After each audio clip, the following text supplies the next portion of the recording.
paying for all of our insurance premiums, like putting money in a 403B, putting money into all our kids' college savings plans, eye insurance, dental insurance for everyone. He brings home more money than I do now. Okay, but hold on. Why are you blaming him? This is the arrangement y'all co-created at your direction based on bad advice from your grandma.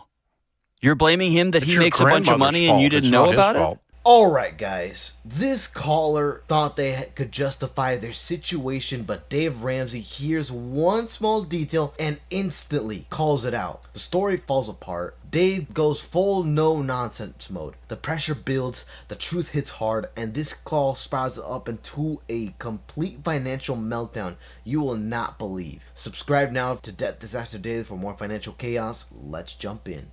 In that 10 years, we've never had shared bank accounts. Essentially, when I was graduating college, my grandmother, on her deathbed, told me, don't ever let a man control your money. You make it, you control it. And oh boy, we're about to start, aren't we? Oh boy, quite the start. Oh man. And I kind of took that to heart because she never left a bad marriage because she didn't have money to do so. Or so they were told. I'm gonna leave it at that. We're 10 years in, and now I feel completely hoodwinked because my husband has been using the money that he has, like using cash. I don't know where the cash is going, but he's been apparently funding his entire life on an Amex card that I just found out has an $18,000 balance at a 30% interest rate. And when I confronted him about it, I told him he needed to cancel the card, that we were going to be eating rice and beans because this was absolutely unacceptable. But he told me he was going to take care of it. He was going to make a budget. He didn't want me talking to him like that, didn't want me talking to him like he was a child.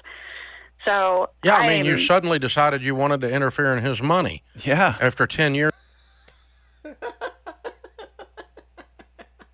of telling him you wanted nothing to do with him. No wonder he pissed.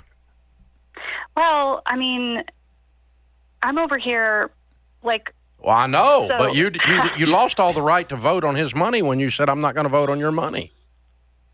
You decided out of the gate, I'm gonna row in my boat, you row in yours, and now you're mad at the direction he's rowing. Yeah, but my money's paying for our entire life, so... Well, that's not a new thing. No. But so this is the other thing. So he is disabled, and he gets like this pension. And for years, I thought this pension was a pittance. Like I literally was like, okay, he pays like the utilities and whatever. Well, I found out too, this pension is not a pittance. Like apparently, because I'm like paying for all of our insurance premiums, like putting money in a 403B, putting money into all our kids' college savings plans, eye insurance, dental insurance for everyone. He brings home more money than I do now. Okay, but hold on. Why are you blaming him? This is the arrangement y'all co-created at your direction based on bad advice from your grandma. You're blaming him that he makes a bunch of money and you didn't know about it? Okay. You get what I'm saying? Well, did you ever ask him? I did. So several times, like, I'd asked him, and several times I was like, hey, this is what's going on. Like, this is how I'm budgeting things. This is what's going on with everything. And, I'd be like, do you want to, like, go ahead and start working together? And he would be like, well, I don't know how to change my direct deposit, or I don't know how to do online banking, or, it would always be some reason, but then I was just non-confrontational. So I never just, tried to peg him down on it. Well, but also he has a very real lived experience that things are going to be done your way, the way you want them, at your direction. You know what I'm saying? There's a difference between, hey, look at all the stuff I'm having to pay for. Do you want to start combining money and do it my way? And him going, okay. Nope. Or you saying, Hey, I set us out on a bad course. I thought the greatest way to keep myself safe was to keep myself disconnected from my spouse. And I was wrong. And I want a chance to rebuild this thing from the ground up. Will you be in this with me? And that means we're going to combine everything, including our fears, our shame, our embarrassments, and our money. And we got to be united in this thing. So you see how one of those is an accusation, and one of those is a demand, and one of those is an invitation. Yeah. Right? But now I'm left with, like, I've created, this budget. I have sinking funds. I have, I know, but my listen, debt snowball. you got to change your language. I, he. Yes. You have to change it to we. So, okay. You know what I'm saying? Then, I do, but now we have this, like, $18,000 credit card with a 30% interest rate. That's the cost of doing business poorly. Yeah. Yes. So what do I do? What do I tell him? Send the bill to your grandmother. Right? She caused it. We have to decide that we are going to do money differently. Yeah, how about let's make her pay it? Like,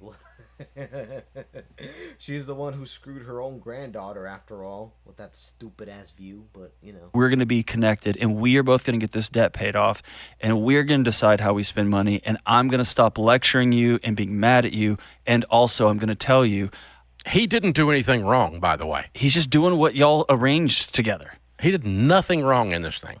He did exactly what you told him to do. He went over there and lived his life, and then you're bitching about how he lived it. Well, there you go.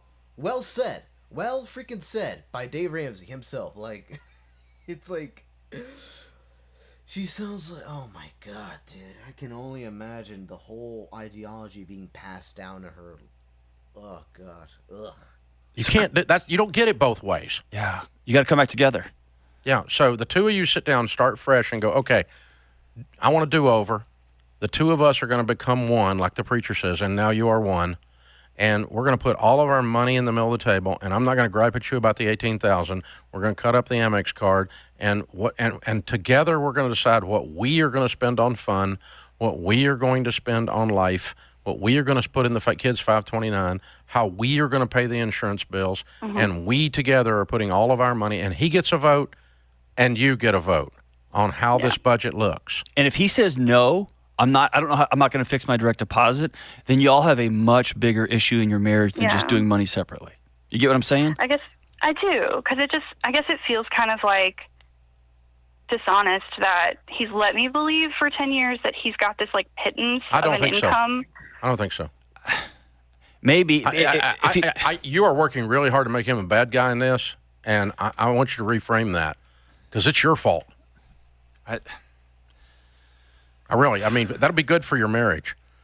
I got to tell you, I don't want to change my deposit because my wife thinks I've been lying to her for 10 years, and I don't think my vote's going to count in this budget meeting. I'll bet you he doesn't want to change the deposit then. Yeah. But I wouldn't either. So. And if you've been saying, hey, I need some help, and he says, I don't have any money, and he's been lying to you, that's one thing. That's a different issue. But it doesn't sound like that's been happening. Yeah, might have, but even then. He certainly didn't come full forward and go, look, I make more than you on my disability check. He didn't do that, and he should have. I don't disagree with that part.